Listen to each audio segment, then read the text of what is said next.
Hello, my lovely listeners, and a warm welcome to Lena's Romantasy Collection, your sanctuary for passion, power, and the kind of romance that keeps you up all night. Today, I have a story that is going to steal your heart. Imagine standing before the most terrifying alpha warlord in the kingdom and whistling at him like he's a lost puppy. That is the dangerous game Zadie plays in our new story, The King's Collar. It is funny, it is intense, and the romance, it is absolutely intoxicating. But before we step into the Grand Citadel, I have a favor to ask of my wolf pack. Please smash that like button. It helps our stories reach more dreamers like you. Share this video with a bestie who needs a new fictional crush. And if you haven't already, subscribe to Lena's Romantasy Collection and hit that notification bell. We have so many more thrilling stories coming, and you do not want to be left out in the cold. Finally, I want to travel the world with you. Drop a comment below and tell me, where are you watching from right now? Is it the US, Europe, Africa, Asia? Let me know in the comments. I read every single one. Now, get comfortable. The king is waiting. Let's begin. Chapter 1. The Invisible Girl. The granite floor of the Grand Citadel was cold enough to sap the heat right through my bones, but I was sweating. My knees were red and raw, stinging every time I shuffled forward on the rough stone. "Harder, Zadie, put your back into it." I didn't look up at Martha, the head maid. I just dipped my gray, fraying rag into the bucket of freezing, soapy water and wrung it out until my knuckles turned white. "The northern lords are arriving within the hour," Martha hissed, her voice trembling with a fear that permeated the entire castle staff. "If King Alaric sees a single speck of dust on this walkway, he won't just fire us, he'll have our heads mounted on the outer spikes." I scrubbed a stubborn stain of dried wine, or maybe blood, from the grout. "King Alaric is too busy crushing rebellions to look at the floor, Martha," I muttered under my breath, keeping my head down. "Besides, the rumors say he eats people, not dust." "Quiet," Martha gasped, kicking my bucket. Water sloshed over the rim, soaking my already wet apron. "Do you want to die, girl?" I bit my tongue. In the kingdom of Oakhaven, talking back was a death sentence, especially for someone like me. I was an Omega, and not just any Omega. I was a Wolfless. My parents had died when I was a pup, leaving me with nothing but insurmountable debt and a wolf spirit so deep asleep it might as well be dead. I wasn't a person here. I was furniture. I was invisible. Boom. The sound of the massive iron-bound doors slamming against the stone walls echoed like a cannon shot. A horn blasted, shaking the dust from the high rafters. "They're here," squeaked Martha, her face draining of color. She grabbed the other maids by their collars. "Move! Omega's out of sight, now!" The staff scattered like roaches when a torch is lit. I scrambled backward, dragging my heavy bucket into the shadows behind a massive stone pillar. I wasn't supposed to be here.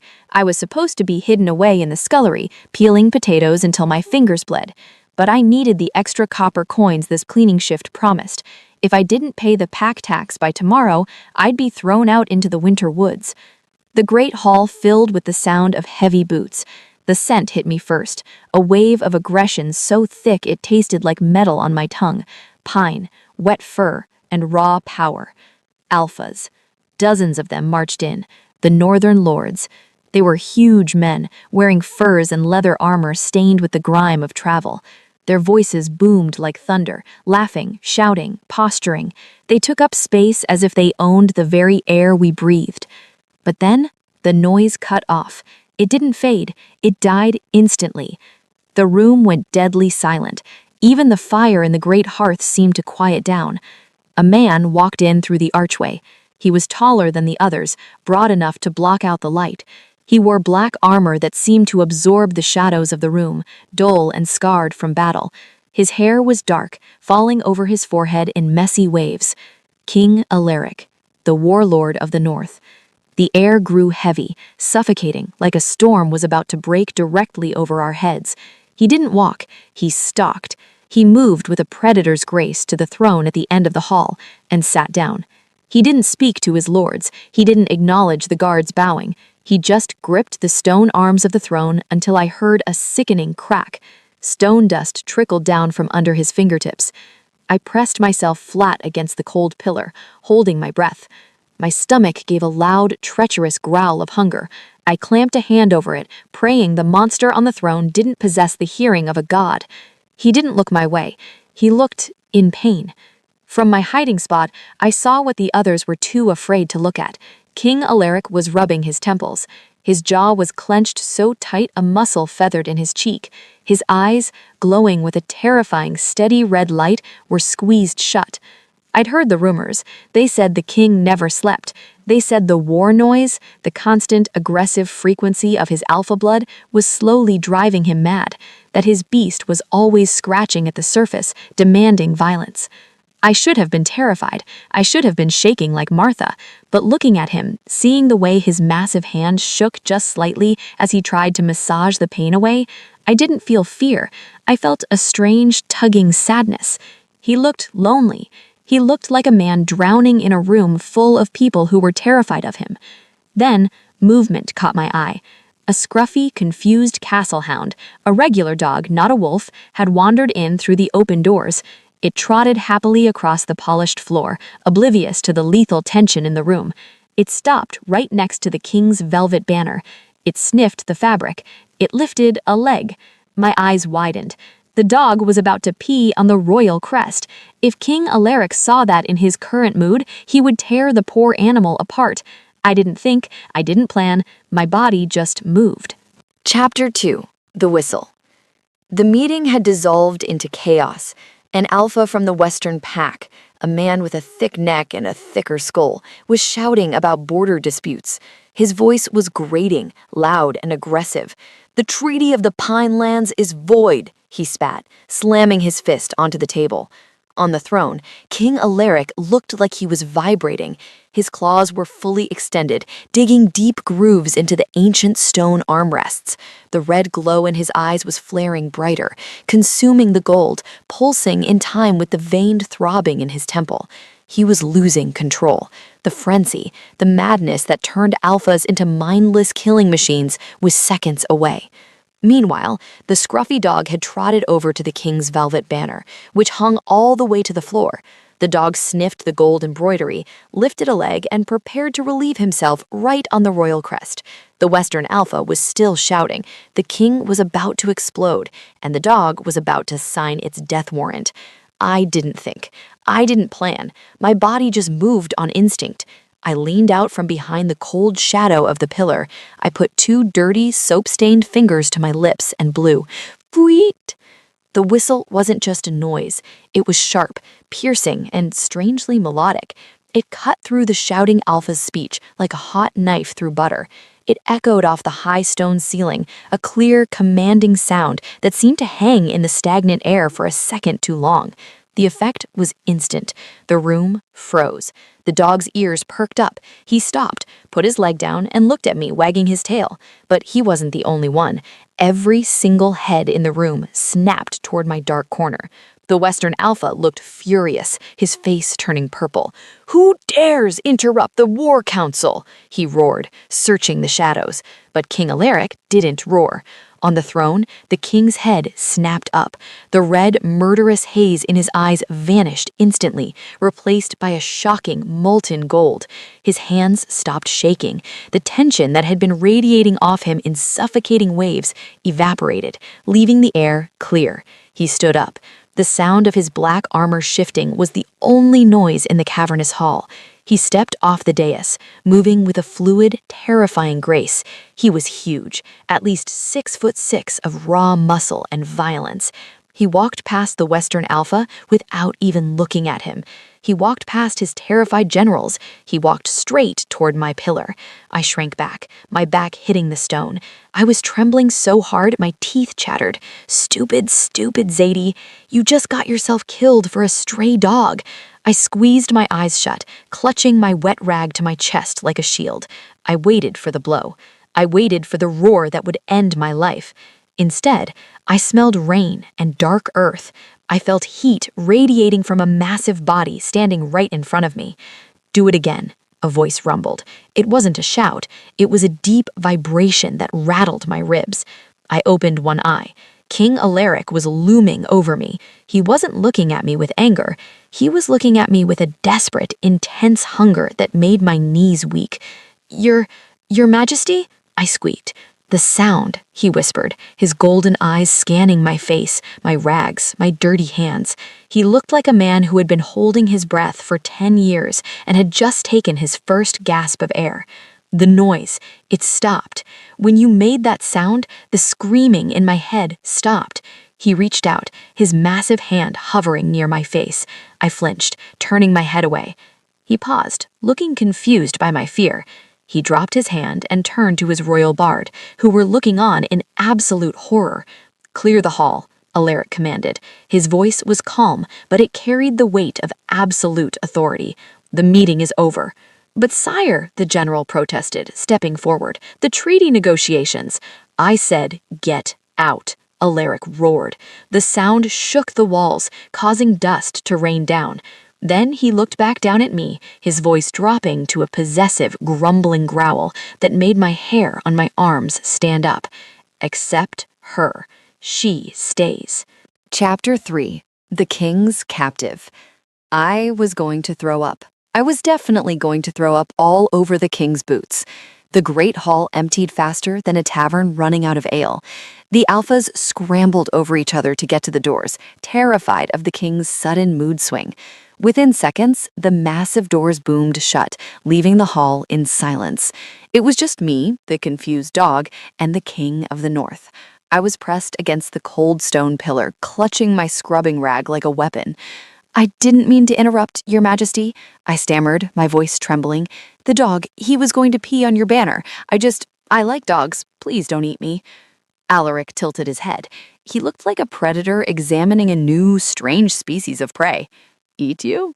"Well, everyone says you eat omegas for breakfast when you're angry," I blurted out. Then I froze. "Shut up, Zadie. Shut up. You were talking to the warlord." To my absolute shock, the corner of his mouth twitched. "I have never eaten an omega. Too many bones."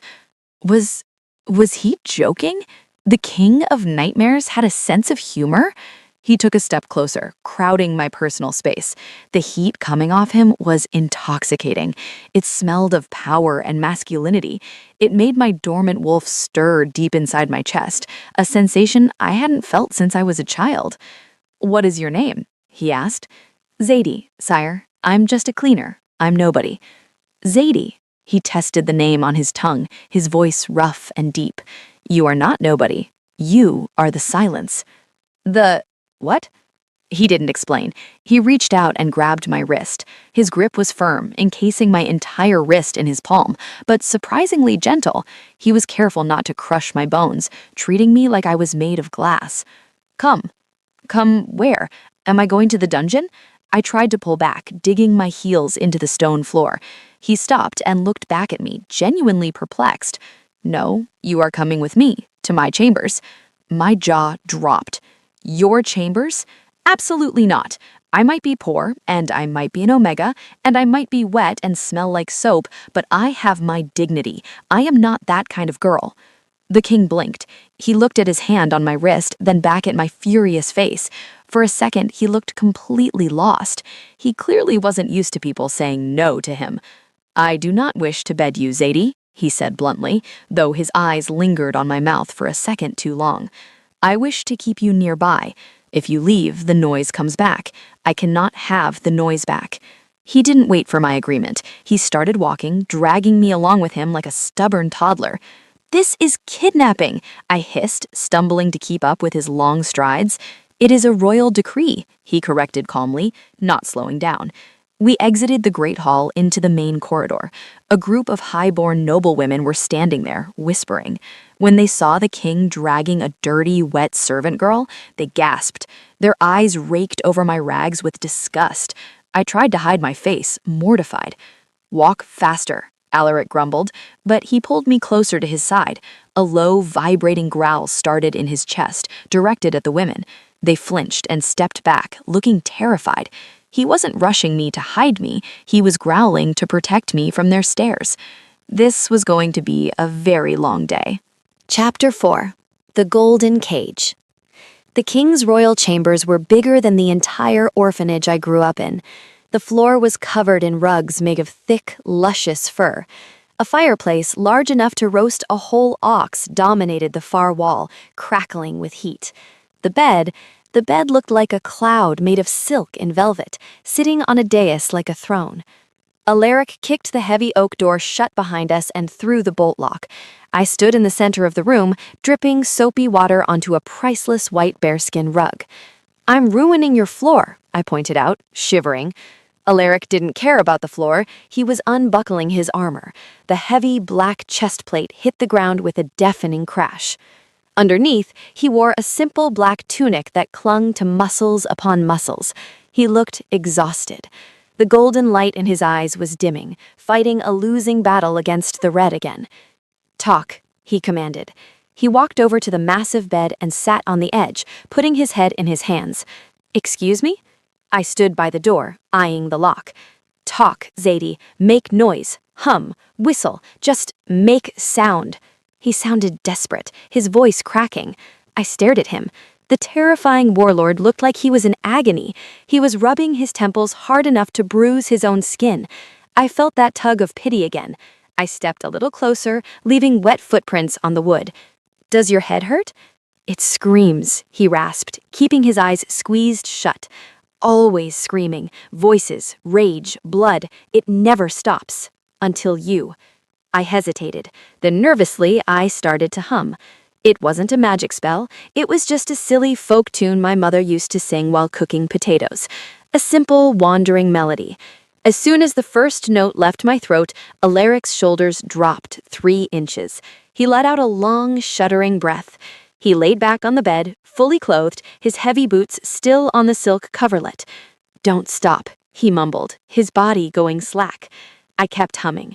I walked around the room, looking at the leather-bound books, the dangerous weapons mounted on the wall. I hummed for 10 minutes, then 20. When I finally turned back to look at him, the king of Oakhaven was fast asleep. His face, usually twisted in a scowl of command, was completely relaxed. His lips were slightly parted. He looked younger, handsome even.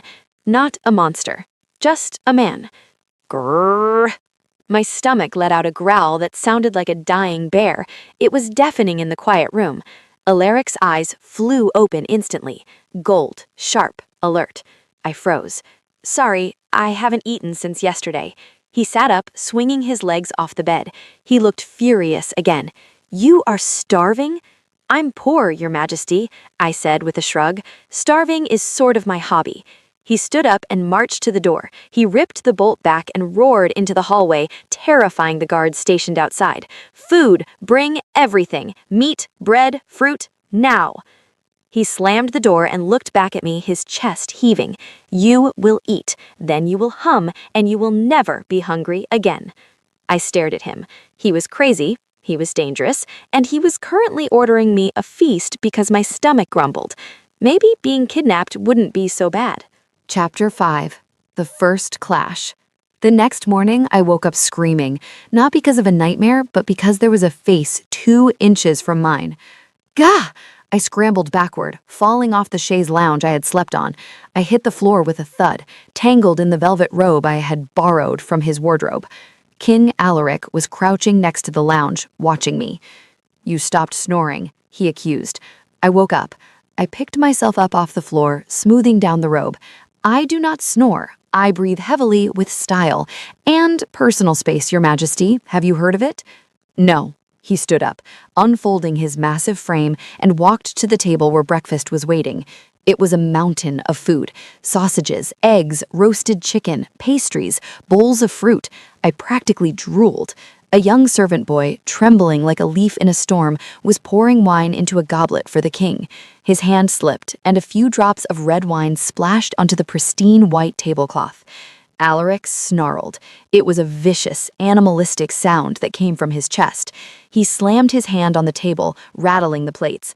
"Get out, useless cur." The boy dropped the pitcher, shattering it. He fell to his knees, sobbing. "Please, sire, mercy, I didn't mean to." Alaric's eyes were turning red. He raised a hand, looking ready to strike the boy for the noise and the mess. "Hey!" I grabbed a hard bread roll from the basket and threw it. It flew across the table and bounced right off the king's forehead. Thunk! The room went dead silent. The servant boy stopped crying.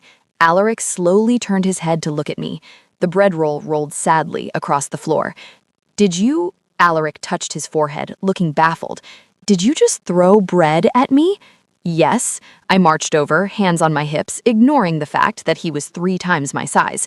Stop scaring the kid. It's just a tablecloth. You have 100 tablecloths. You're acting like a cranky toddler who missed his nap. Alaric stared at me. His chest heaved. The red in his eyes battled with the gold. No one had ever spoken to him like this. He could snap my neck with one finger. Then he looked at the servant boy. Leave. The boy scrambled out, shooting me a look that said, "You are insane." Alaric turned back to me. He loomed over me, using his full height to intimidate. No one commands the king, Zadie. I could crush you with one hand. I held my ground, though my heart was hammering against my ribs like a trapped bird. But you won't, because if you crush me, who's going to hum you to sleep? We stared at each other. The tension was thick, electric, and dangerous. Then Alaric sat down. He picked up the bread roll I had thrown at him from the floor, ripped a piece off, and ate it. "You are annoying," he grumbled. "And you are grumpy," I retorted, sitting opposite him and grabbing a pastry. "Eat," he commanded, pushing a plate of bacon toward me. "We have a meeting with the High Council. You are coming." "I'm a cleaner, Alaric. I can't go to a council meeting." "You are not a cleaner anymore," he said, staring at me with that intense, possessive look that made my breath hitch. "You are my shadow. Where I go, you go. Try to run, and I will find you." He watched me eat the bacon like it was the most fascinating thing he had ever seen. "Good dog," I whispered under my breath. His ear twitched. He heard me, and for the first time, I saw the ghost of a smirk on the king's face. "I am not wearing that." Alaric stood by the heavy oak wardrobe, holding up a garment that looked less like a dress and more like a whisper of midnight. It was black silk, severe and elegant, with long sleeves and a high neck, but the way the light hit the fabric suggested it would cling to every secret I had. "It is suitable," he grunted, tossing it onto the bed. "Wear it." "Suitable for what? A funeral for my reputation?" I snatched the dress up, feeling the expensive coolness of the silk against my rough, calloused fingers. "I'm a cleaner, Alaric. I wear wool, linen, and apron strings. If I walk into a high war council wearing silk, they won't think I'm your advisor. They'll think I'm your mistress." Alaric stopped polishing his gauntlet. He slowly turned to look at me, his golden eyes narrowing. "You are not my mistress," his voice rumbled, deep and resonant in the quiet room. "You are my anchor, and the anchor of the king does not wear rags." I huffed, marching behind the ornate changing screen in the corner. "Fine, but if I trip in this thing, I'm taking you down with me." I shucked off the oversized velvet robe and pulled the dress on. It fit terrifyingly well. It was cut to perfection, cinching at my waist and flaring just slightly at the hips. I looked in the tall brass mirror and didn't recognize the girl staring back. The scrubbing girl was gone. In her place was someone darker, sharper, someone dangerous. When I stepped out, Alaric froze. He had stropped on his sword belt, but his hands stilled on the buckle. His golden eyes raked over me, starting at my boots and traveling slowly, agonizingly up to my eyes. His pupils dilated until the gold was nearly swallowed by black. The silence stretched out, thick and heavy. "Well?" I asked, fidgeting with the cuffs. "Do I look ridiculous?" "Adequate," he choked out, his voice sounding tight. He turned away abruptly, grabbing his heavy fur cloak. "Let's go. The wolves are waiting." The council chamber was a pit of vipers masquerading as a meeting room. 12 high alphas from the 12 packs sat around a massive circular stone table. When Alaric walked in, the air shifted. They stood in respect, fists over their hearts, but the scent in the room was acrid, jealousy, ambition, and fear. When I walked in behind him, the air left the room entirely. "Your Majesty," Lord Kalen, a snake-eyed alpha with slicked-back blonde hair, sneered. He remained standing, but his lip curled in disgust. "You brought a pet?" Alaric didn't sit on his throne immediately. He walked to the chair directly to the right of it, the seat of the hand. He kicked it out from the table with his boot. "Sit, Zadie." I froze. The entire table was staring at me. To sit there was to claim a rank equal to a general. "Sit," Alaric repeated, softer this time, but with steel underneath. I sat, keeping my eyes down, feeling the weight of 12 predatory stares burning into my skin. "This is an insult," Kaelin hissed, leaning forward. "We are discussing the border skirmishes with the Southern Rogues. This information is classified. An Omega, a wolfless Omega, has no place here." "The Omega stays," Alaric said. He sat on his throne, leaning back and resting his hand on the hilt of his sword. His voice dropped to that lethal, quiet tone that was scarier than his shouting. "Speak, Kaelin, or leave." Chapter 7. The Gilded Leash. The meeting was agony. For 3 hours, the Alphas argued. They shouted over territory lines, grain shipments, and conscription laws. "The Northern Line is weak," one general shouted. "We need more steel," another roared back. The noise rose, shouting, slamming fists on stone, low growls of disagreement. It was a cacophony of aggression. I watched Alaric. He wasn't shouting. He was sitting perfectly still, but I could see the toll the noise was taking on him. His hand was gripping the edge of the stone table so hard that fine cracks were appearing in the granite. His jaw was locked tight. The red was starting to bleed back into his eyes, devouring the gold. The war noise was returning. The constant, aggressive frequency of the alpha voices was pushing him toward the frenzy. He looked ready to snap, and if he snapped, he would kill everyone in this room. I decided to be useful. I placed my hand flat on the table near his. I didn't touch him, but I was close enough that he could sense my heat. I started tapping my index finger against the stone. Tap, tap, tap, tap, tap. It was a slow, steady rhythm, a heartbeat. Then I hummed. I didn't open my mouth. I just created a vibration in my throat. It was low, under the noise of the shouting, a frequency so deep it was almost felt rather than heard. The effect was subtle at first. Alaric's ear twitched. He turned his head slightly toward me, his eyes losing focus on the shouting general. He locked on to the sound of my humming. His grip on the table loosened. The cracks stopped spreading. He took a deep breath, inhaling the scent of rain and soap that clung to me. His shoulders, which had been up by his ears, dropped. The aggression in the room didn't stop. The other alphas were still fighting, but Alaric was no longer drowning in it. He had found a lifeline. He looked at me sideways. He didn't smile. Kings don't smile in war councils, but he moved his leg under the table. His heavy boot pressed against my ankle. It was a solid, grounding weight, a secret thank you. I nudged him back. For the rest of the meeting, amidst the shouting and the threats of war, we played a silent game of footsie under the table. It was ridiculous, it was dangerous, and it was the most intimate thing I had ever experienced. Chapter 8. The Wolf in the Garden. The meeting finally ended when Alaric slammed his dagger into the map and declared the borders set. The Alphas filed out, grumbling but obedient. Alaric was immediately mobbed by his generals, needing signatures for supply lines and armory requests. "Stay here," he ordered me, pointing to a marble bench in the royal garden just outside the council chamber. "Do not wander. The castle is full of wolves who do not know you belong to me." "I can handle myself," I scoffed, though I sat down obediently. "I've fought off rats bigger than your head in the scullery." Alaric didn't look amused. "Rats don't have political agendas. Stay." He marched off with his generals, his black cape billowing behind him. I waited exactly 30 seconds before I got bored. The garden was beautiful. Winter roses blooming in the snow, statues of ancient wolves carved from white marble. I wandered toward a fountain, enjoying the crisp, cold air on my face after the stuffy meeting room. A lovely flower in a field of weeds. I spun around, my heart jumping into my throat. Standing behind me was a man I hadn't seen at the meeting. He was tall, slender, and dressed in velvet robes that cost more than my entire village. He smelled of expensive perfume, trying to mask the scent of rot beneath. Lord Vane, I guessed, dipping into a clumsy servant's curtsy. I recognized the crest on his ring, the serpent wolf. "You are the cleaner, aren't you?" Vane stepped closer. He was handsome in a sharp, jagged way, but his smile didn't reach his eyes. They were cold, calculating chips of ice.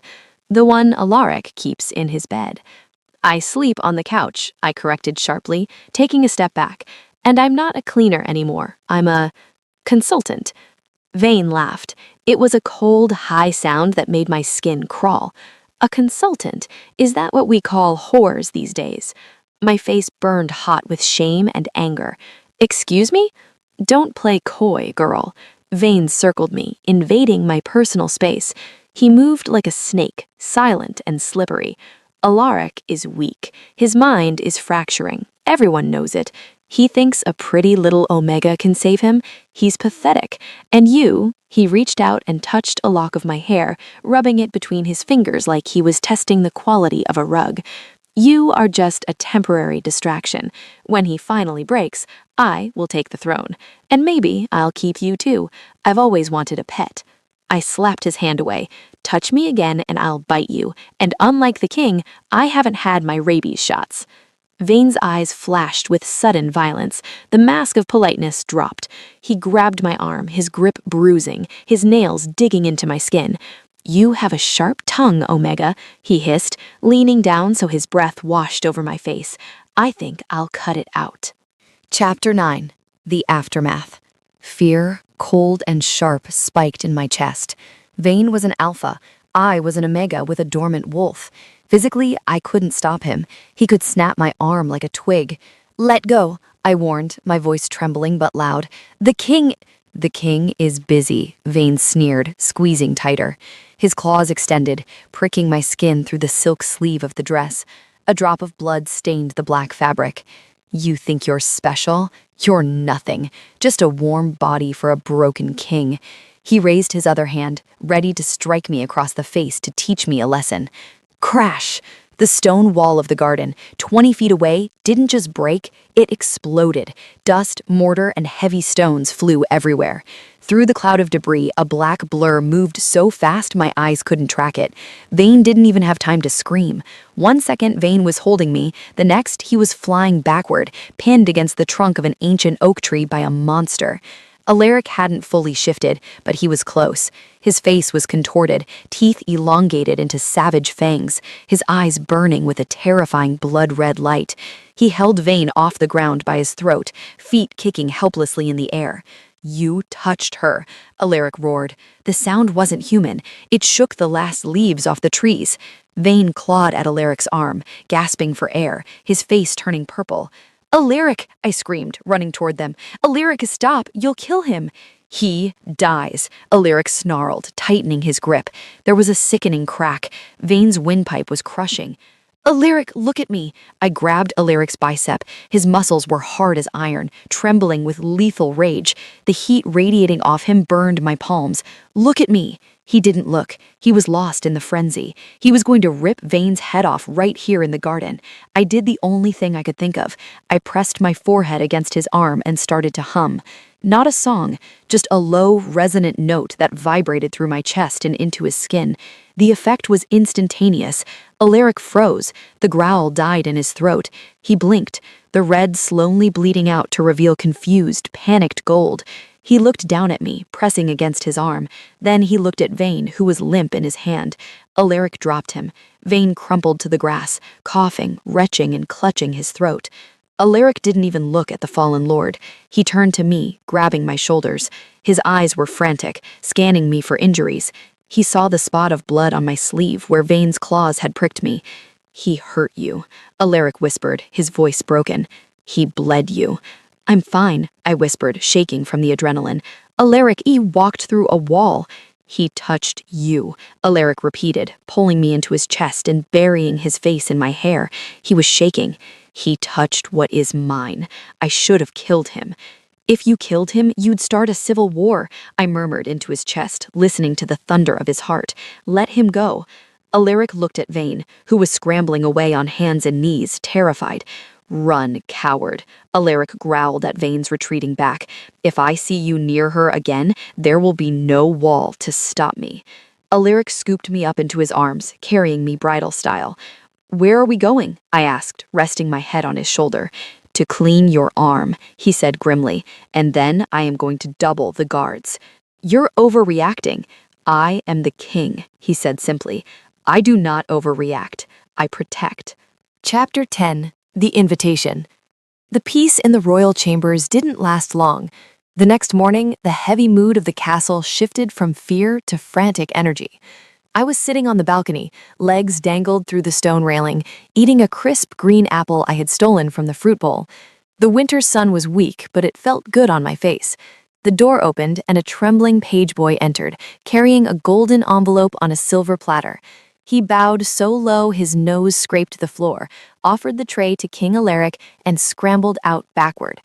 Alaric, who had been reading reports by the fire, picked up the envelope. He broke the wax seal, the crest of the High Council. He read the parchment in silence. A low, vibrating growl started in his chest. It deepened until the parchment in his hand began to smoke from the heat of his skin. "Bad news?" I asked, taking a loud crunch of my apple. "The council," Alaric said, his voice like grinding stones. He walked to the fireplace and tossed the letter into the flames.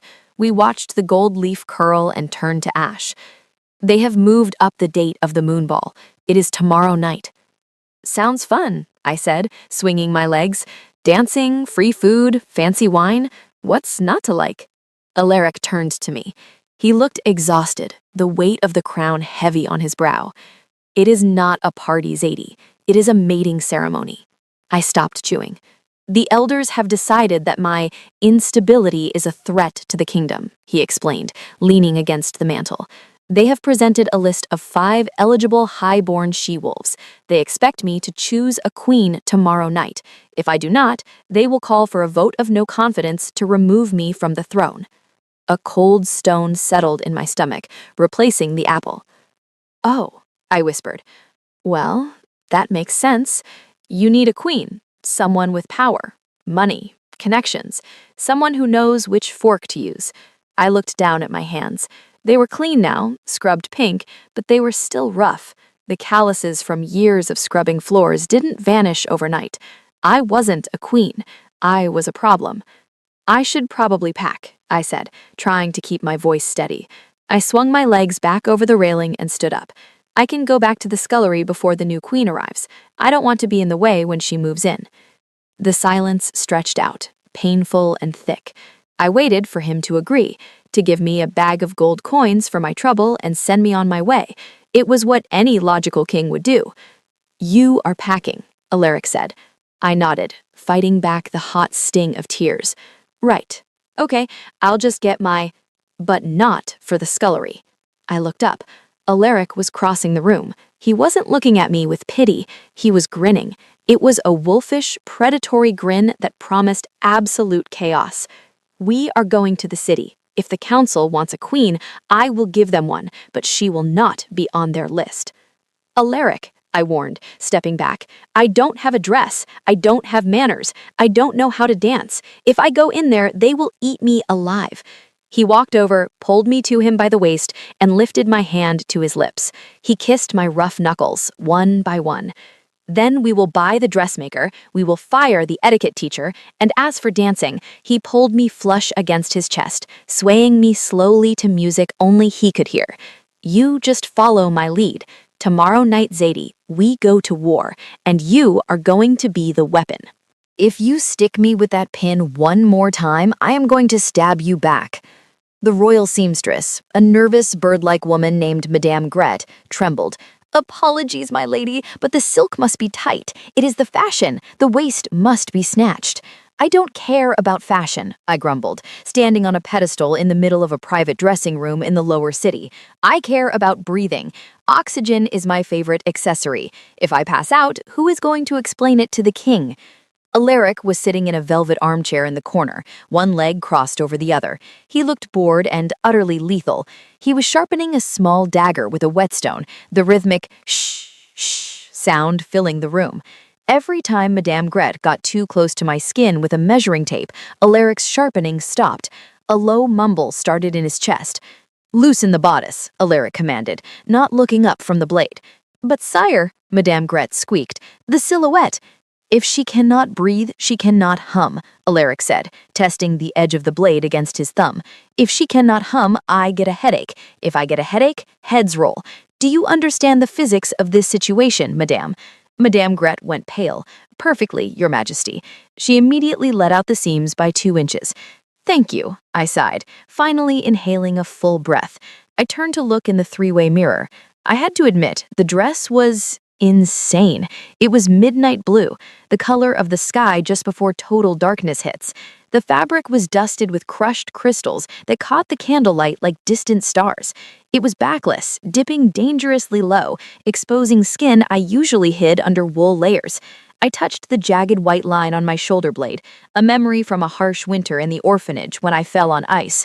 I can't wear this, Alaric, I whispered, the insecurity gnawing at my gut.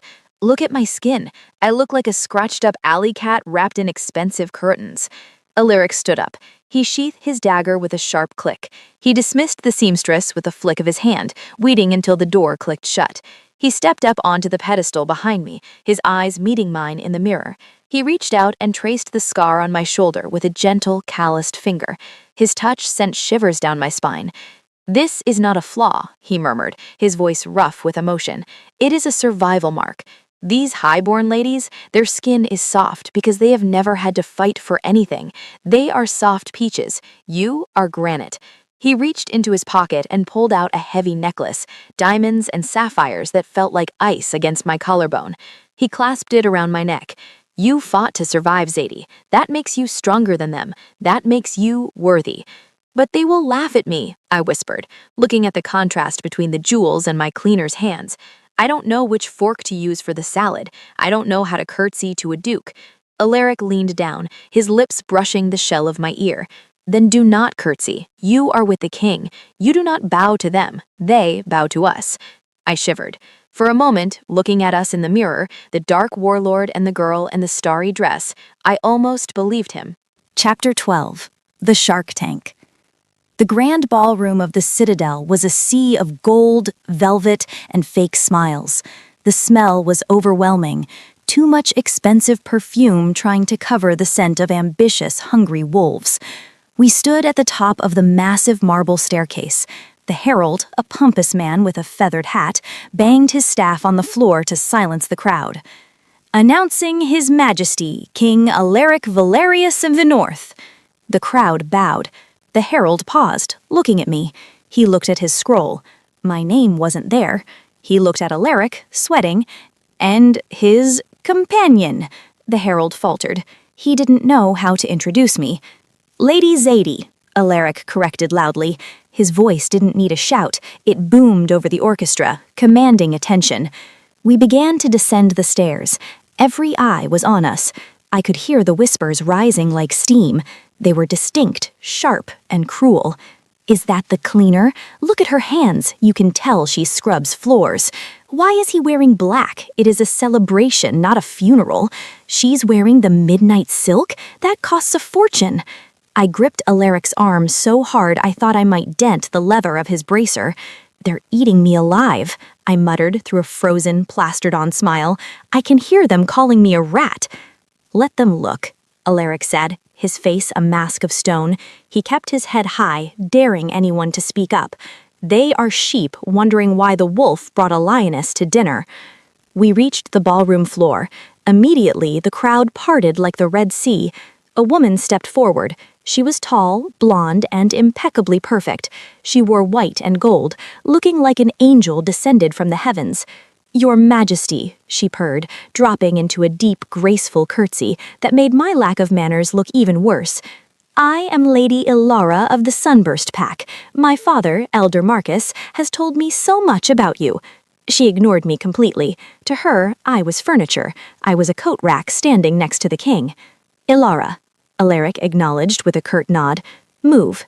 Ilara blinked, her perfect smile faltering for a fraction of a second. Sire? The first dance is about to begin. Surely you intend to open the floor with a candidate. It is tradition. She held out her gloved hand, expecting him to take it. Alaric looked at her hand. Then he looked at me. I intend to dance with the woman I came with, he said flatly. He stepped around Lady Ilara, dragging me with him. The gasp that went through the room was audible. "Oh my God," I hissed as we walked away. "You just rejected the prettiest girl in the room. Her father is going to poison your wine. Did you see his face? He turned purple." "Let him try," Alaric grunted. "She smells like lavender and desperation. I prefer the smell of rain." He pulled me into the center of the floor. The orchestra raised their bows. Chapter 13. The Waltz of Silence. "I don't know how to waltz," I panicked, freezing up as he put his large hand on my waist.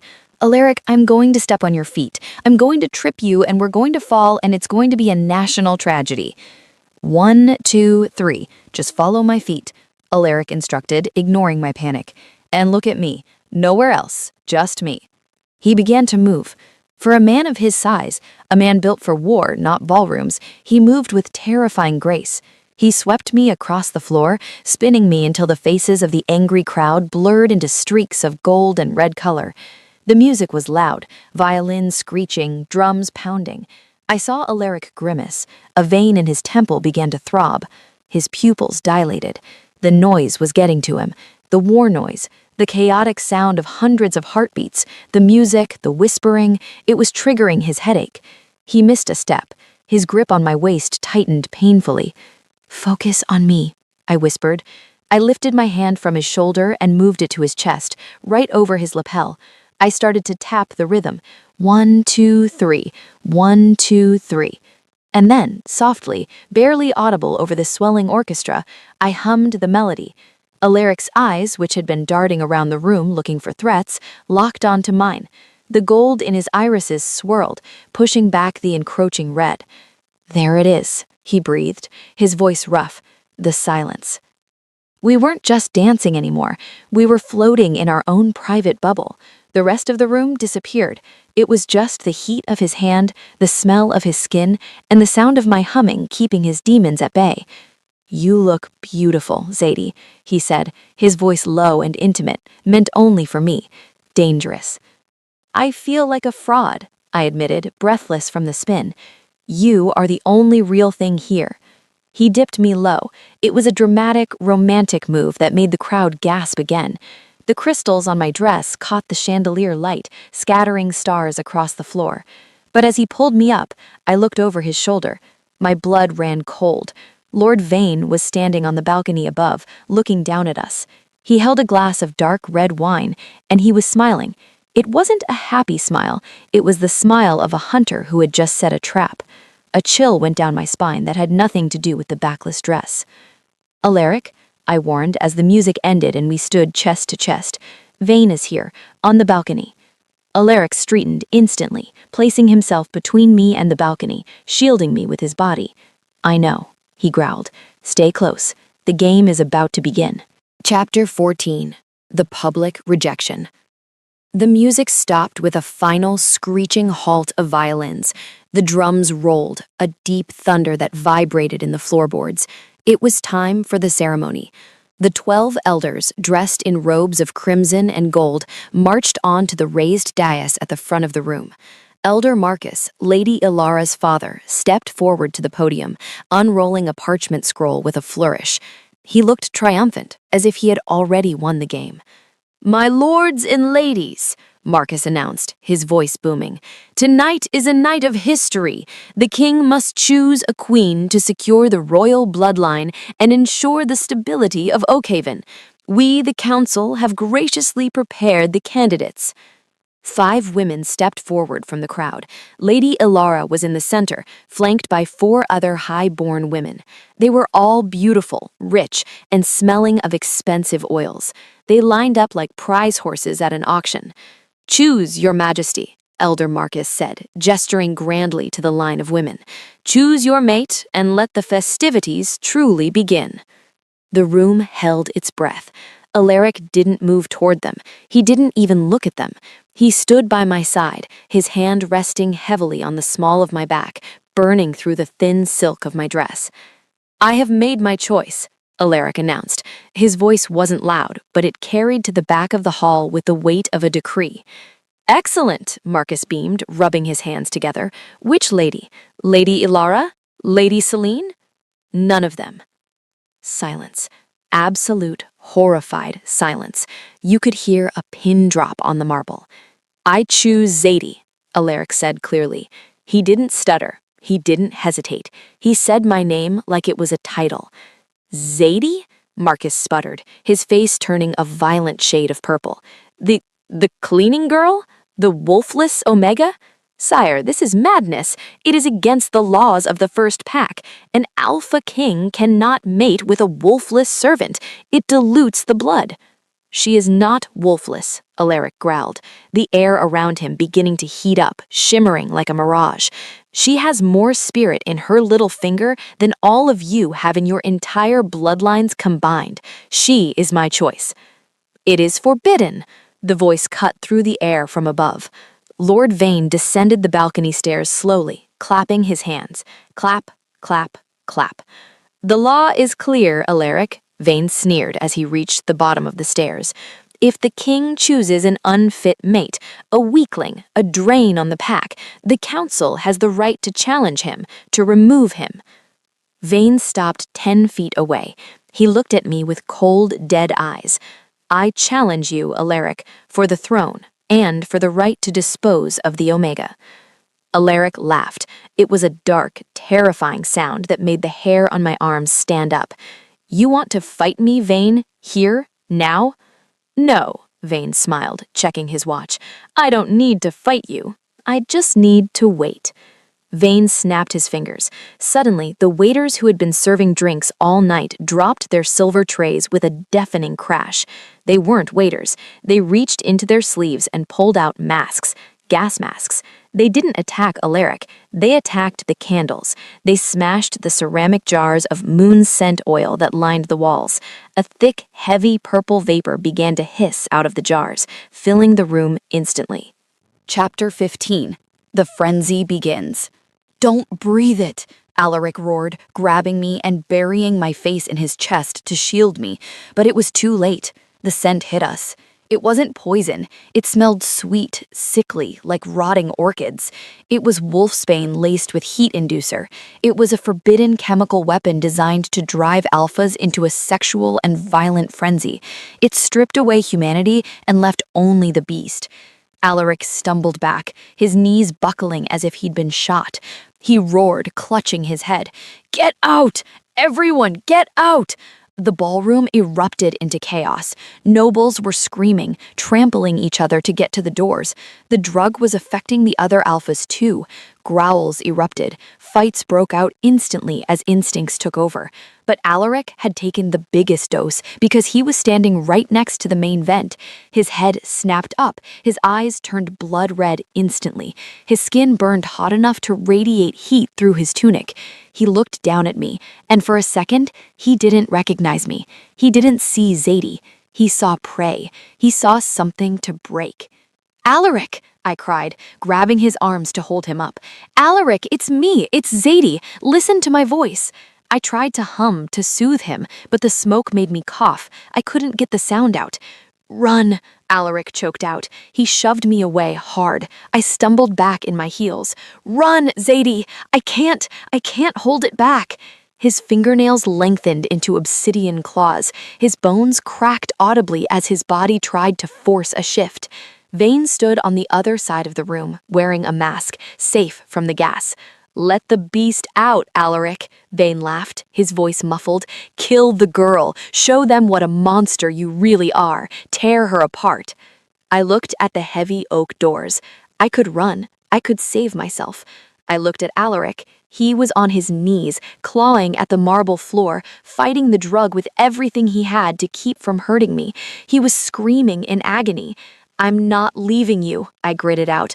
I grabbed a pitcher of ice water from a fallen table and splashed it over my face, clearing the smoke from my nose and mouth. I ran back to him. I grabbed his burning face in my hands. His skin was scorching. "Alaric, look at me!" He roared in my face, spit and fury. "Come with me," I ordered. I didn't just shout it. I used a voice I didn't know I had, a voice that echoed in my chest with strange power. Alaric blinked. The command hit him like a physical slap. He shuddered. He grabbed my waist, threw me over my shoulder like a sack of potatoes, and charged. Not toward Vane, but toward the balcony doors. He shattered the glass with his body, leaping out into the snowy night, carrying me away from the madness. We landed in the snow, rolling, but he didn't stop. He picked me up and ran into the woods. But the drug was still in his veins, and now we were alone in the dark. Chapter 16. The Surrender. The hunting shack was a ruin of rotting wood and drafts, but inside the air was thick enough to choke on. It smelled of ancient pine, musk, and the terrifying, spicy scent of an alpha in a chemically induced heat. Alaric kicked the door shut and dropped me onto the pile of furs in the corner. He didn't stay. He scrambled backward, slamming his back against the far wall as if I were made of fire. "Stay there," he rasped. His voice was a wrecked growl, unrecognizable. He tore at his tunic, ripping the fabric in his frenzy to get it off. His skin was flushed a dark, violent crimson. Every muscle in his torso was coiled tight, vibrating with the effort to hold back. The drug Vane had used was tearing through his blood, demanding he claim, mark, and ruin. "Alaric," I whispered, the sound of his name tasting heavy on my tongue. "Do not speak to me," he snarled, squeezing his eyes shut. He dug his claws into the wooden beams, splintering the timber. "Do not look at me. If you come closer, I cannot stop. I will break you." I looked at him. The warlord, the king.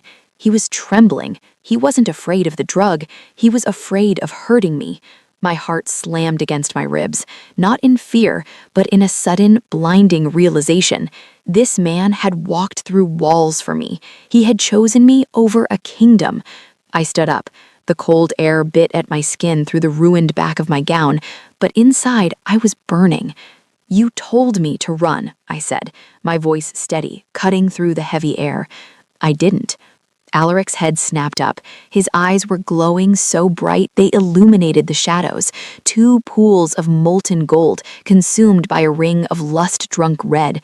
"Zadie, please, the beast, it wants to devour you." "I'm not afraid of the beast," I said softly, taking a step, then another. I walked across the small room. He looked like he wanted to bolt out the door into the snow, but my scent anchored him. He was frozen, chest heaving, watching me approach like I was his salvation and his damnation wrapped in one. I stopped inches from him. The heat radiating off his body was like a furnace. I reached out and placed my palm flat against his chest, right over his heart. It was hammering a frantic, violent rhythm against my hand. "You are not a monster, Alaric," I murmured, sliding my hand up to cup his jaw, forcing him to look at me. "You are my king, and I am done with you holding back." The restraint snapped. He let out a guttural roar, a sound of pure, starving need. He grabbed my waist, his large hands nearly spanning it, and hauled me against him. His mouth crashed onto mine. It wasn't a kiss, it was a collision. He devoured me, his tongue sweeping into my mouth, tasting me, claiming me. He tasted of wild mint and smoke. I moaned, the sound vibrating into his mouth, and he growled in response, lifting me off my feet. I wrapped my legs around his waist as he carried me back to the furs. He didn't drop me, he followed me down, his heavy weight pressing me into the pelts, shielding me from the cold. "Mine," he panted against my neck, his nose inhaling my scent deeply. "You smell like home. You smell like mine." "Show me," I challenged, arcing up into him. His hands were everywhere, worshipping, rough, desperate. He tore the remains of my dress away, leaving me bare to his gaze. He looked at me with such raw, terrifying adoration that I felt like I was burning under it. When he finally joined our bodies, it was an explosion of sensation. He filled every empty space in my soul. It was too much, and yet not enough. The friction was electric, every movement sending sparks of pleasure shooting through my nerves. Alaric moved with a rhythm that was ancient and primal, driving into me, taking everything I had to give. I dug my nails into his shoulders, anchoring myself as the world spun away. "Look at me, Zadie," he commanded, his voice a broken prayer. I opened my eyes. He was watching me, sweat dripping from his brow, his expression open and vulnerable. "I love you," he groaned, the words torn from his chest. "I have loved you since the moment you whistled." The pleasure crested, crashing over us like a tidal wave. As I cried out his name, I felt a sharp, possessive pain on the curve of my neck. Alaric bit down. It wasn't an act of violence. It was the seal. The venom of the alpha poured into my blood, binding his soul to mine. The world turned white. The pleasure shattered into something new. Power. I felt a door in my mind kick open. I felt him. I felt his love, his fear, his soul. I collapsed back onto the furs, gasping, my body trembling in the aftershocks. Alaric slumped over me, burying his face in my hair, his breathing harsh and ragged. "You are mine," he whispered into the silence, the madness of the drug finally quieted by the peace of the bond. "And God's help anyone who tries to take you from me now." Chapter 17, The Mark of the Moon. I woke up to sunlight streaming through the cracks in the roof and a heavy weight draped over my waist. Alaric was asleep, his arm thrown over me like a seatbelt, pinning me to the furs. The fever had broken. His skin was cool to the touch again, smelling faintly of the wood smoke from the dead fire.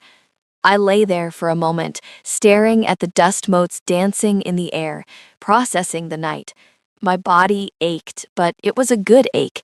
It hadn't just been sex.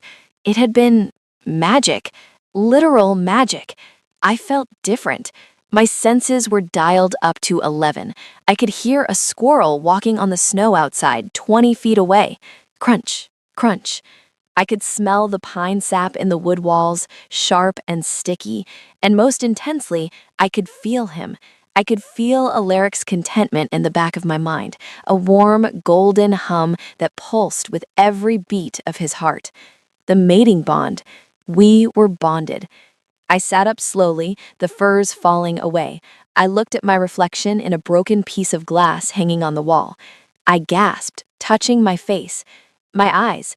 They were no longer just plain brown. They were flecked with bright, shimmering silver. "Zadie." Alaric's voice was sleep-rough. I turned. He was awake, propped up on one elbow, watching me. He looked devastatingly handsome, with messy hair and a relaxed, soft expression I had never seen on the Warlord King before. Then his eyes widened. He sat up abruptly, reaching for me. He tilted my chin up, examining my eyes. "Silver," he whispered, awestruck. "Your wolf. She is awake." "I feel strange," I admitted, trembling slightly. "I feel loud inside." Alaric smiled. He leaned forward and kissed my forehead, then the spot on my neck where he had marked me. The bite mark was already healing, turning into a silver scar. "You are a Luna now," he explained gently, brushing hair out of my eyes. "The bond woke your lineage. Silver eyes are rare, Zadie. They belong to the old bloodlines, the powerful ones." "Great," I muttered, flopping back onto the furs. "First, I'm a cleaner, then a fake queen, now I'm a genetic anomaly. Can I ever just be normal?" Alaric laughed, a deep, rich sound. He pulled me back into his arms. "Normal is boring. I prefer my anomaly." He held me tight, and for a moment the world was perfect. We were just two people in a shack, hiding from the world. "Ow-woo!" A howl cut through the morning air. It wasn't a wolf. It was a mechanical baying sound, a tracking hound. Alaric got rigid. The softness vanished instantly, replaced by the warlord. He sniffed the air. "They found us." Chapter 18. Run or Die. Put these on. Alaric was already moving. He sat on the rough wooden floor and unlaced his heavy combat boots, kicking them toward me. He immediately began ripping long strips of cloth from the ruined remains of his tunic to wrap around his own bare feet. "You can't walk barefoot in the snow," I protested, staring at the massive boots. They were big enough to be boats on my feet. "Alaric, it's freezing. You'll lose your toes." "My skin is tougher than yours, and I heal faster," he said shortly, standing up and testing the makeshift bindings. We have 5 minutes, maybe less. Put the boots on, Zadie. I didn't argue. The tone in his voice was pure general. I shoved my feet into the boots, lacing them as tight as they would go. They were heavy, clunky, and smelled like him, leather and earth. Alaric kicked the door open. A blast of icy wind hit us, carrying the scent of pine and impending violence. We burst out of the shack into the blinding white world. The forest was dense, the ancient trees heavy with ice that cracked like gunshots in the wind. The howling was getting closer, deep, baying sounds that echoed off the valley walls. "Vane?" I asked, stumbling after him into the knee-deep drift. "Vane's mercenaries," Alaric corrected, scanning the ridgeline. "Vane is too cowardly to hunt in the woods himself. He sends the blood trackers." "Blood trackers? That sounds friendly." "They are wolves who have sold their souls for coin," Alaric explained grimly, grabbing my hand to haul me through a snowbank. "They do not stop until they have a head to bring back. We cannot let them pick up our scent." We ran. Or rather, Alaric ran, and I tried not to die. The snow was treacherous, hiding roots and rocks.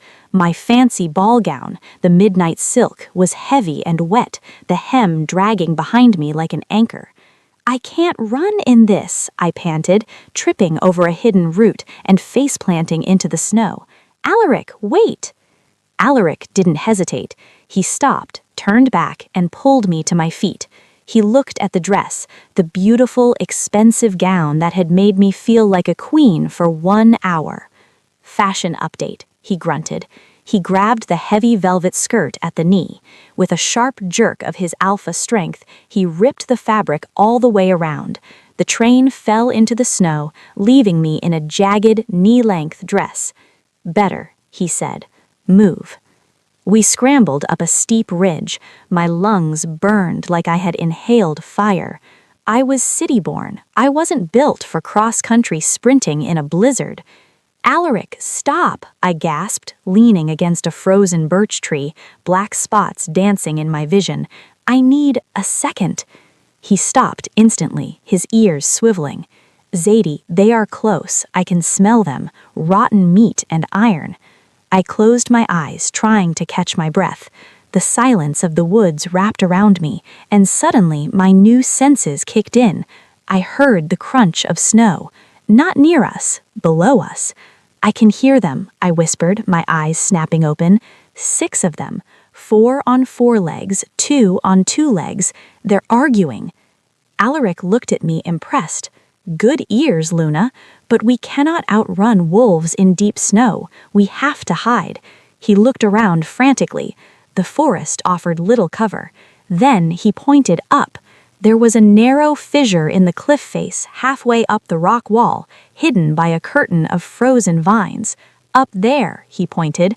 "I don't do climbing." "Today you do." He grabbed my waist and hoisted me up to the first handhold. "Climb, Zadie, or be eaten." Chapter 19. The Silent Game.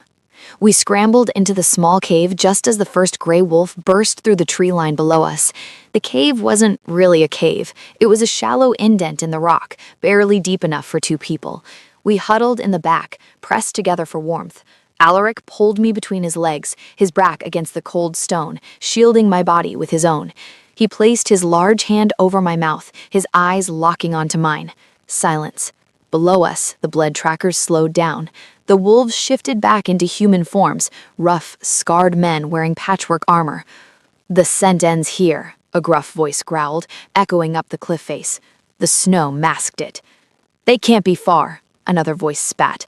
"The king is drugged. The girl is weak. Keep looking. Lord Vane promised double the gold if we bring him the girl's tongue." I shuddered. Alaric felt it. His body went rigid, tense as a bowstring.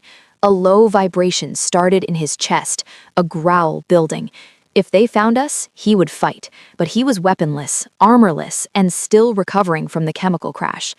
I moved my hand to his chest, right over the growl. I started to tap a rhythm with my fingers. Tap, tap, tap. He looked down at me. I couldn't hum, they would hear, but the rhythm seemed to ground him. It reminded him of the dance, of the quiet. His eyes, which had started to flash dangerous red, settled back to steady gold. We waited for hours. The sun began to dip below the horizon. The temperature plummeted. The cold seeped into my bones, making my teeth chatter against Alaric's hand. Alaric noticed. He shifted, unbuttoning his trousers, the only clothing he had left besides the scraps on his feet. He pulled me inside the warmth of his own body, skin to skin as much as possible without being indecent. He wrapped his massive arms around me, burying his face in my neck, turning himself into a living radiator. "Better?" he breathed into my ear, his voice barely a whisper. "You're very warm," I whispered back, shivering. "It's your only redeeming quality right now." I thought my redeeming quality was my title. No, the title is a hassle. People try to kill you for the title. I like the body heat. He let out a soft sound, almost a chuckle. "When we get back to the Citadel, I will buy you every fur in the kingdom. You will never be cold again." "When we get back," I repeated, clinging to the promise. "Alaric, why does Vayne hate you so much? Is it just ambition?" Alaric sighed, resting his chin on the top of my head. "It is blood. Vayne believes in the pure line. He thinks kings should only mate with other high-ranking alphas to breed super soldiers. He thinks love is a weakness. I have never agreed. My father was a tyrant who married for power. He was miserable. I wanted to be different." "So picking a cleaner was a political statement?" I teased lightly. "No," he said seriously, tightening his hold on me. "Picking you was the only selfish thing I have ever done. I did not do it for politics. I did it because for the first time in my life, I wanted to be happy." My heart squeezed. I buried my face in his neck, breathing in his scent. "We're going to make it, Alaric. I promise." Chapter 20. The Arrow. We moved out at dusk. The trackers had moved west, following a false trail, so we headed east, toward the jagged peaks of the Iron Mountains. "If we cross the pass," Alaric whispered, helping me down from the rocks, "we reach the neutral territories. Vayne's jurisdiction ends there. The monks of the Iron Peak will give us sanctuary." "Just a nice casual hike over a mountain range in the middle of the night," I muttered, shaking snow off my hair. "Easy." We walked for miles. My legs felt like lead. Alaric was limping slightly. The cold was getting to his bare, wrapped feet, but he never complained. He kept his hand on my back, pushing me forward, sharing his strength. We reached a frozen riverbed. It was a wide, open expanse of white ice bathed in moonlight. We had to cross it to get to the mountain path. We were halfway across when it happened. Twing! The sound was unmistakable. It was the sound of a high-tension bowstring snapping. "Down!" Alaric roared. He shoved me hard, sending me skidding across the ice.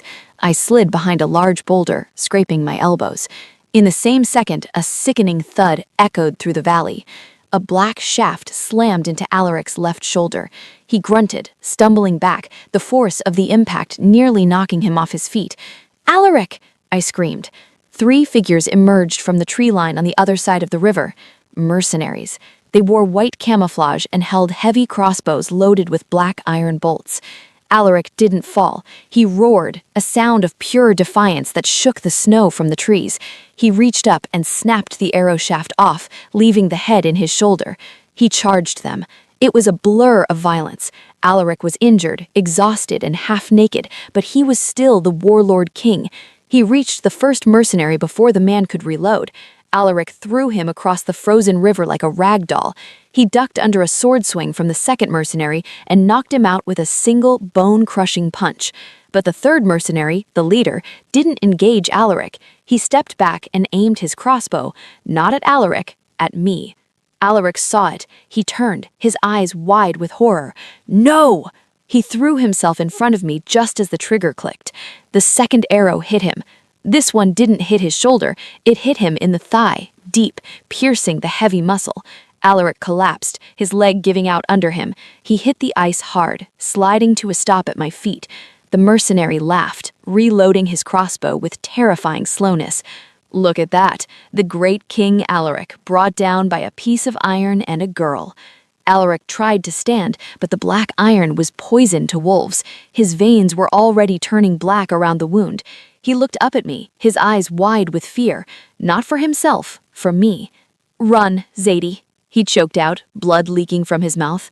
I looked at the mercenary, who was raising the bow again. I looked at Alaric, bleeding out on the ice.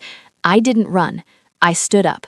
I stepped out from behind the boulder, placing myself between the killer and my king. "You want to shoot someone?" I shouted, my voice trembling but loud. "Shoot me!" The mercenary grinned, leveling the weapon at my chest. "Happily, little bitch." He aimed right at my heart. Chapter 21. The Sonic Boom. The mercenary's finger tightened on the trigger.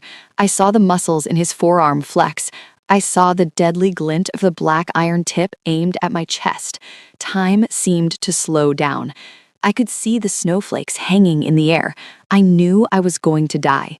But in that split second, I didn't feel fear. I felt rage. Rage that this greasy hired gun was going to kill me. Rage that Alaric was bleeding on the ice behind me. Rage that the world thought I was nothing but a scrubbing girl who should have stayed in the kitchen. I opened my mouth to scream, but it wasn't a scream. It was a sound that tore from the bottom of my soul. It was a high-pitched, vibrating frequency that felt like a physical object leaving my throat. It wasn't just noise, it was force. Screech! The air in front of me rippled like heat waves on hot pavement. The sound was deafening, a sonic boom that blasted forward in a concentrated cone. The crossbow bolt fired, but as it hit that wall of sound, the iron shaft didn't just stop, it shattered. It disintegrated into black dust mid-air, 10 inches from my nose. The mercenary screamed, dropping the crossbow and clutching his ears. Blood poured from his nose and eyes. "My ears! Make it stop!" The sound wave didn't stop at the arrow. It hit the mercenary like a sledgehammer. It threw him backward 10 feet, lifting him off the ground. He hit a pine tree with a sickening crunch and slumped into the snow, twitching, knocked unconscious by the sheer pressure of the noise. Silence crashed back down onto the frozen river. My throat burned like I had swallowed fire. I fell to my knees, gasping for air, clutching my chest. The world was spinning. "Zadie!" I turned. Alaric was staring at me. His face was gray with pain, the black veins spreading up his neck, but his eyes were wide with shock. "That," he wheezed, looking at the unconscious mercenary and the dust that used to be an arrow, "was not an Omega scream. I broke the arrow," I whispered, looking at my shaking hands. "I screamed, and it broke." "You are not just a silencer," Alaric murmured, trying to drag himself upright but failing. "You are a siren. The legends, they said siren queens could sing ships into rocks. You just sang iron into dust." He looked at me with a mixture of awe and terror. "What are you, Zadie?" "I don't know," I sobbed, crawling over to him to put my hands on his wound. "I'm just the girl who needs to save you." Chapter 22. Black Iron and Blood. The victory over the mercenary felt hollow the moment I looked back down at Alaric. He had collapsed fully onto the ice.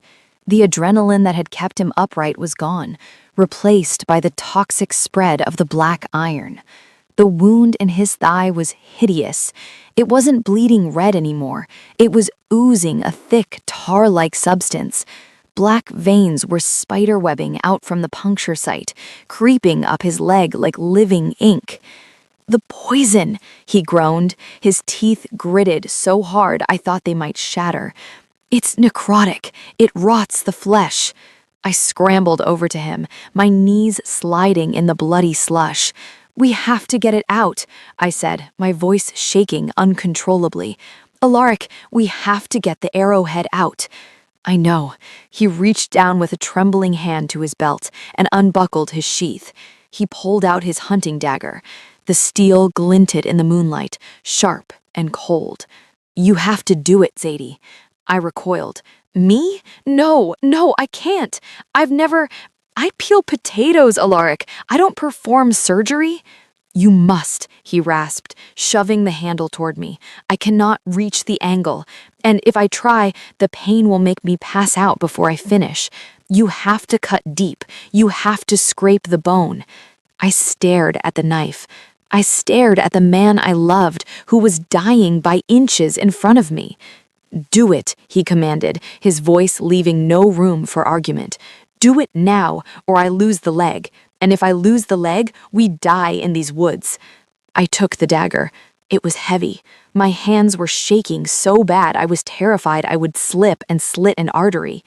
I dragged him under the shelter of the large boulder to block the wind. I ripped a large strip of fabric from the hem of my ruined dress to use as a bandage. "Ready?" I whispered, tears freezing on my cheeks. Alaric reached up and grabbed the back of my neck, pulling my forehead down to rest against his. His skin was burning up again. "Focus on me, Zadie. Don't look at the blood. Look at the target. Anchor me." I nodded, swallowing the bile in my throat. "I'm sorry," I sobbed. "I'm going to hurt you." "Hurt me to save me," he whispered. I moved back. I positioned the tip of the dagger over the wound. I took a deep breath, and I dug it in. Alaric didn't scream. He threw his head back against the ice and let out a guttural, choked roar that sounded like an animal dying. His entire body convulsed, his muscles locking up. "Keep going," he gasped through clenched teeth. I had to dig deep. The arrowhead was barbed. I could feel the metal scraping against his femur.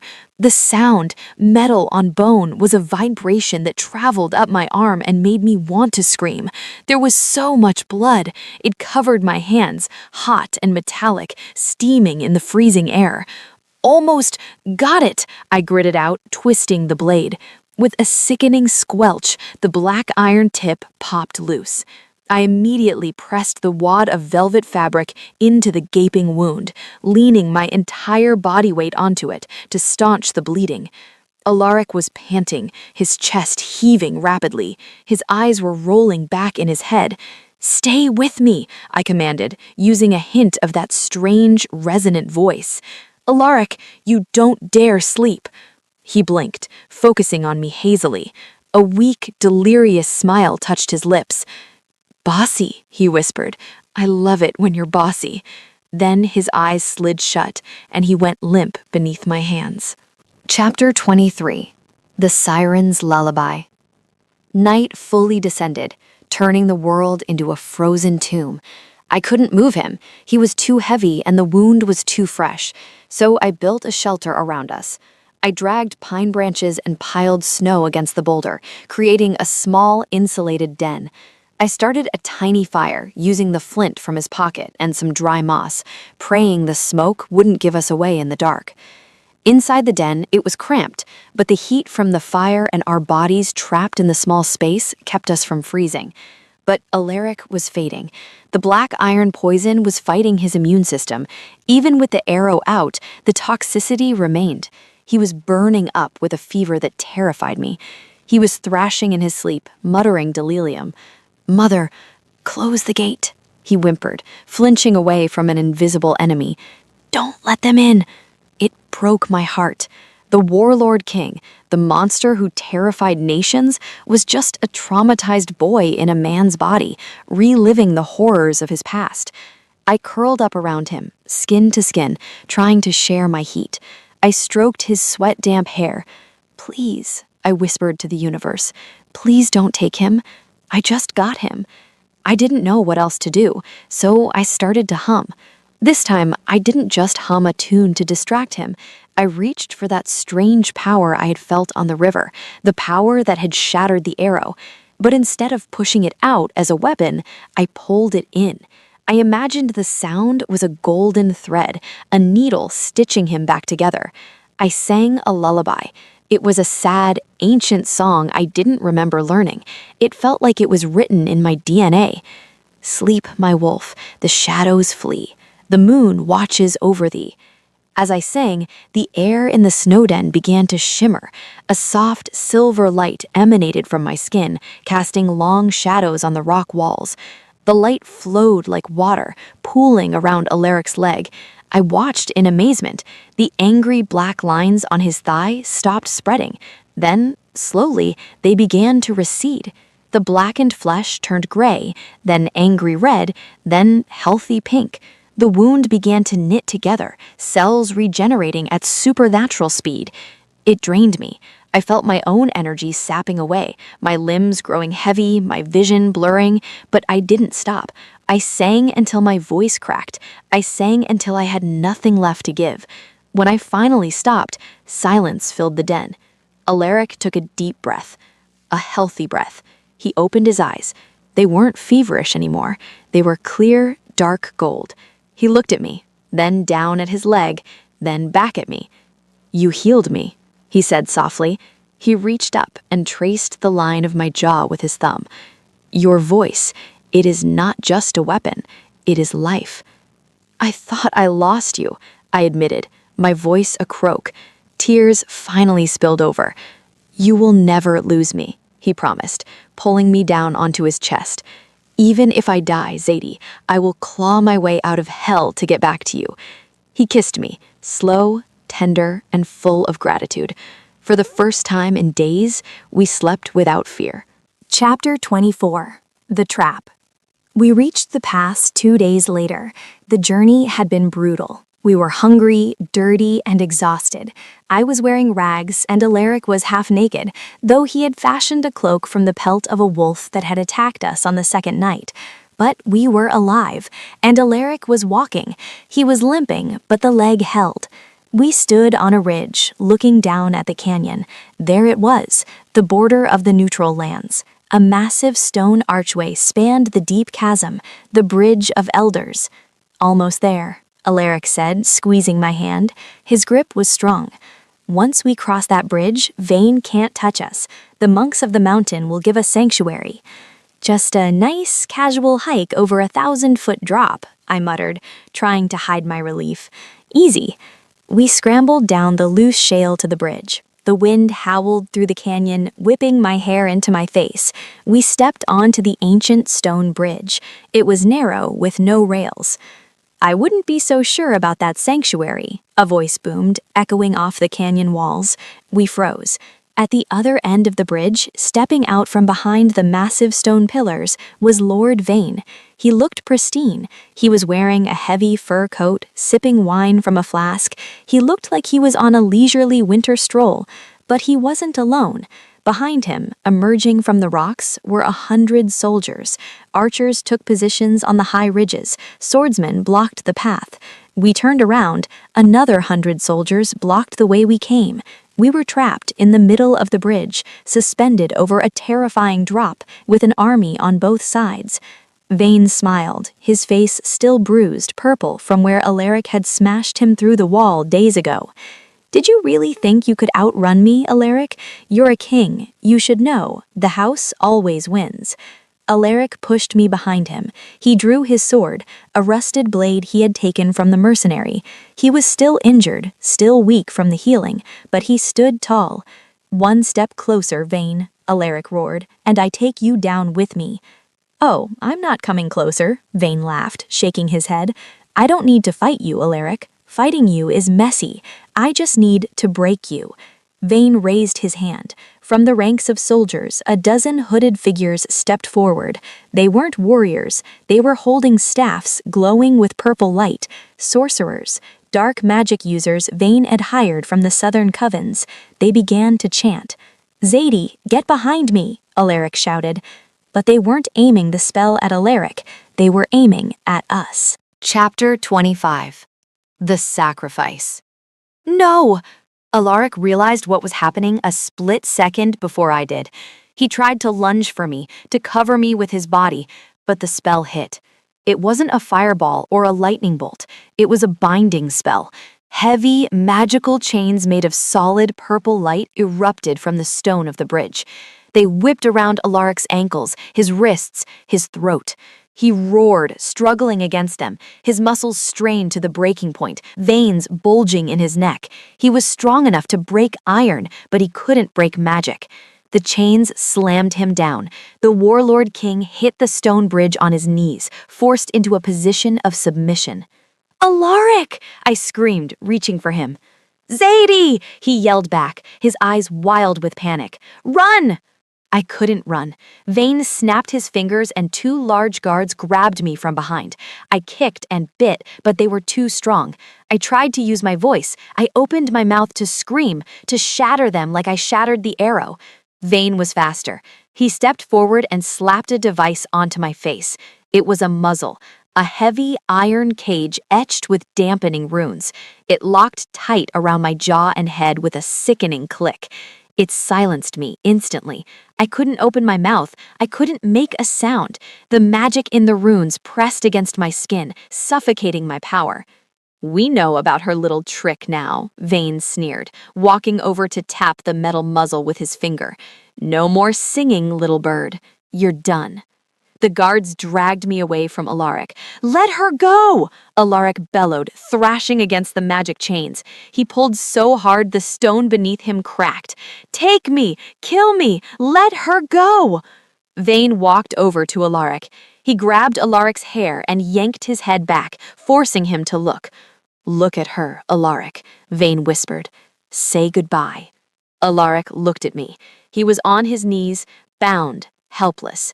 Tears, actual tears, were streaming down his face. "Zadie, I'm sorry. I'm so sorry." "I'm not going to kill you, Alaric," Vane said loudly so his army could hear. "I'm going to take her to the capital. I'm going to put her on the execution block at dawn. And if you want to save her, you'll have to come and face my entire army alone." Vane leaned closer to the king's ear.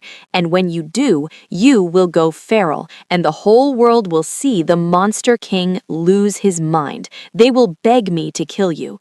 Vane stood up and signaled his men. The guards dragged me off the bridge toward a waiting iron cage on a wagon. I looked back one last time. Alaric was still on his knees in the snow, bound by glowing chains, roaring my name until his voice broke. He looked shattered. They threw me into the cage. The darkness took me. Chapter 26. The Execution of Silence. The capital square was packed. It felt like the entire kingdom had gathered in the gray, suffocating light of dawn. Thousands of wolves, commoners, nobles, soldiers, stood shoulder to shoulder, their breath misting in the freezing air. I was dragged up the rough wooden steps of the execution platform. The heavy iron muzzle was still locked tight around my face, the metal biting into my jawbone, tasting of rust and old magic. I couldn't speak. I couldn't scream. I could only breathe through my nose in shallow, panicked gasps. Lord Vane stood at the podium, looking regal in stolen crimson robes. He raised his arms, soaking in the attention like a lizard sunning on a rock. "Behold," Vane shouted, his voice amplified by a wind spell. "The king's weakness. This thing, this cleaning rat, bewitched our king. She used dark, foreign magic to confuse him, to make him weak, to turn him against his own pack." The crowd murmured. It was a low, ugly sound. Some looked angry, believing the lie, but many looked confused. They remembered Alaric as a warlord, not a weakling. "Today we cleanse the throne." Vane pulled a massive executioner's sword from a jeweled sheath. The steel sang as it cleared the leather. "And when the king arrives to save her, you will see him for what he truly is, a rabid dog that needs to be put down." He turned to me. His eyes were void of anything human. He kicked the back of my knees hard. I crumpled, falling forward. My cheek hit the rough, blood-stained wood of the execution block. I stared out at the massive iron gates of the city, my heart hammering against the stone floor. "Don't come," I prayed silently, the words echoing in my skull. "Alaric, please stay away. It's a trap. They will kill you." But I felt him. The ground began to vibrate.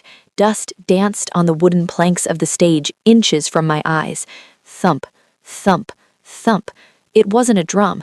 It was footsteps, heavy, angry footsteps that shook the earth. The city gates didn't open. They exploded. Twisted iron bars flew through the air like shrapnel. Stone masonry shattered into dust. Through the cloud of debris, a lone figure walked in. Alaric. He wore no armor, he held no weapon. He was stripped to the waist, covered in dried blood and fresh mud. His skin was glowing with pulsating black veins. He had embraced the corruption of the black iron. He wasn't fighting the poison anymore, he was using it to fuel his rage. Vayne! Alaric's voice wasn't human. It was the sound of tectonic plates shifting. It cracked the paving stones of the square.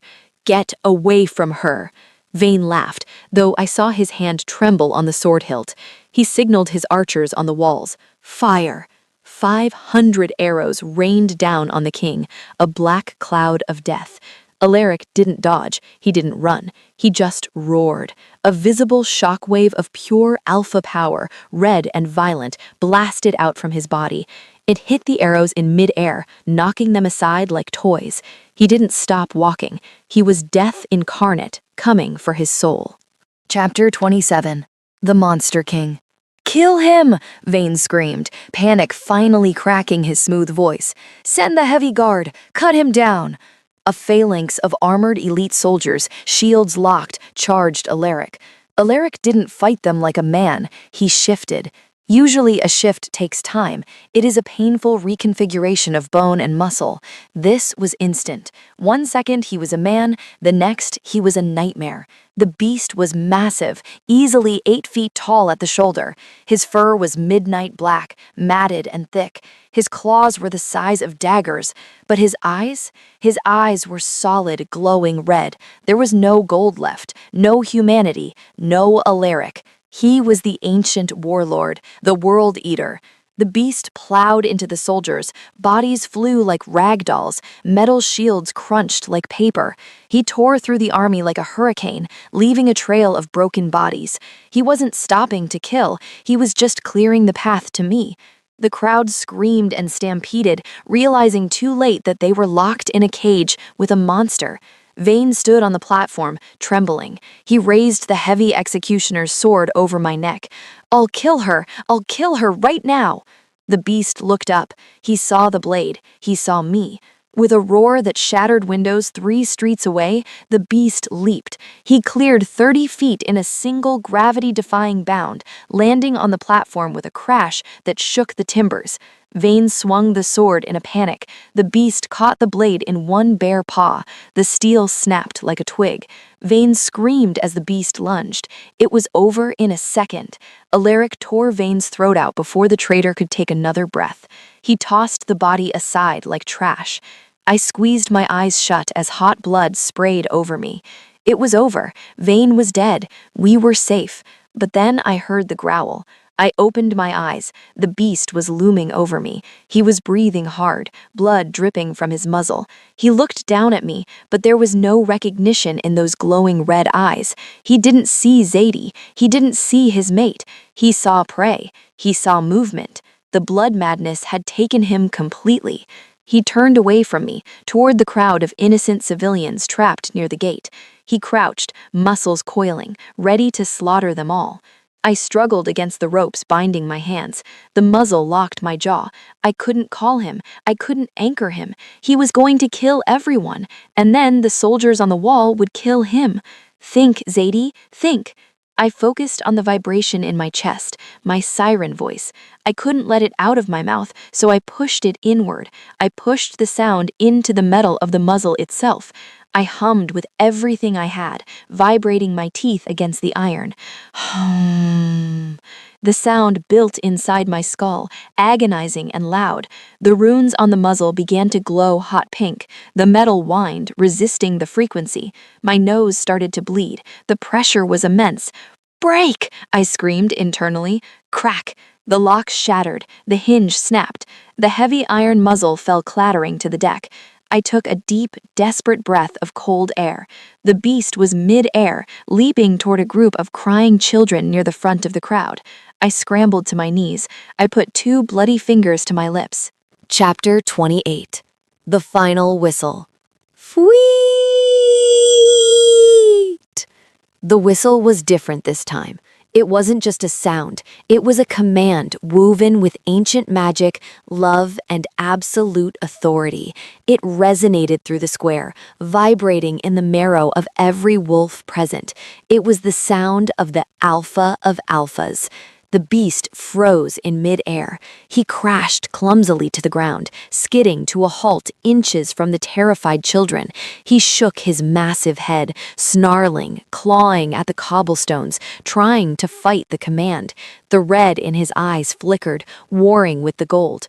"Alaric!" I yelled, my voice amplified by the siren magic, booming across the square. "Heal!" The beast whipped his massive head around. He looked at me, standing on the platform, blood on my face, ropes hanging from my wrists, looking like a queen of the damned. He growled, a low, menacing rumble, and stepped toward me aggressively. The crowd gasped. He was going to kill me. I didn't flinch. I walked down the stairs, one by one, moving straight toward the monster. "Sit," I commanded, pointing at the ground at my feet. The beast whined, his body trembled. He fought it, but the sound of my voice was stronger than the madness. It was his anchor. Slowly, painfully, the massive wolf lowered his haunches. He sat. The crowd watched in stunned, terrified silence. The cleaner girl was commanding the Monster King like a puppy. I walked right up to his muzzle. He was huge. His head was the size of my torso. I could feel the heat of his breath. I reached out and placed my hand on his wet nose. "That's a bad boy," I whispered softly, the magic fading from my voice, leaving only tenderness. "You made a mess." The red light in his eyes vanished. Gold flooded back. Intelligent, sorrowful, loving gold. He let out a soft woof. He nudged my hand, licking the blood off my cheek with a rough tongue. Then, exhausted, the great beast collapsed into a heap of black fur at my feet, resting his heavy head on my ruined shoes. I looked up at the crowd, at the surviving soldiers on the wall, at the council elders who were cowering in the corner. "The king is tired," I announced, my voice ringing clear in the silence. "The execution is canceled. We're going home." Nobody argued. One by one, they dropped to their knees. Not for him, for me. Epilogue. 6 months later. The sunlight streamed into the newly renovated council chamber, warming the polished oak table. "And regarding the trade tariffs with the Southern Isles," Elder Marcus droned on, sweating profusely as he read from his scroll, "we suggest a 5% increase on grain shipments." I sat at the head of the table. I wasn't wearing a maid's apron. I was wearing a tailored suit of midnight blue velvet, and a simple circlet of woven silver sat on my head. Alaric sat next to me. He was scratching something on a piece of parchment with a quill. He looked bored out of his mind. "5% is robbery, Marcus," I said sharply, cutting him off. "Make it 2%. We want allies, not enemies. And fix the roads in the lower district, or I'll cut your budget entirely." "Yes, Your Majesty," Marcus squeaked, bowing low. "Of course, Queen Zadie." I looked at Alaric. He had stopped writing and was staring at the curve of my neck with a very familiar, hungry look.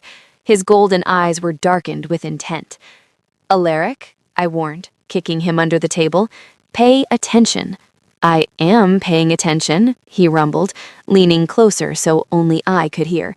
"I am paying attention to how fast we can get out of here. This meeting could have been an email." He nudged my leg with his knee, his hand drifting to rest on my thigh under the table. I tried to keep a straight face. "We have 3 more items on the agenda, darling." Alaric let out a low, rumbling growl. It wasn't loud, but it made the water in the glasses ripple. The elders froze in terror. Marcus dropped his scroll. Even after 6 months, the king's growls still terrified them. I sighed, shaking my head. I picked up the gavel. "Meeting adjourned," I declared. The elders scrambled out of the room faster than rats fleeing a sinking ship, eager to escape the predator in the room. As soon as the heavy door clicked shut, Alaric spun my chair around. He was grinning, that rare boyish grin that was only for me. "You are bossy," he murmured, leaning in to kiss me. And you are impatient, I retorted, looping my arms around his neck, burying my hands in his dark hair. I have a condition, he teased, kissing my jaw, moving down to my throat. I require my medication, my queen. Oh? I raised an eyebrow, smiling. And what is that? Alaric pulled back slightly, his golden eyes shining with absolute love and mischief. Whistle for me, Zadie. Call your dog. I laughed, a bright, happy sound that filled the room. I put my lips to his ear and let out a soft, low note.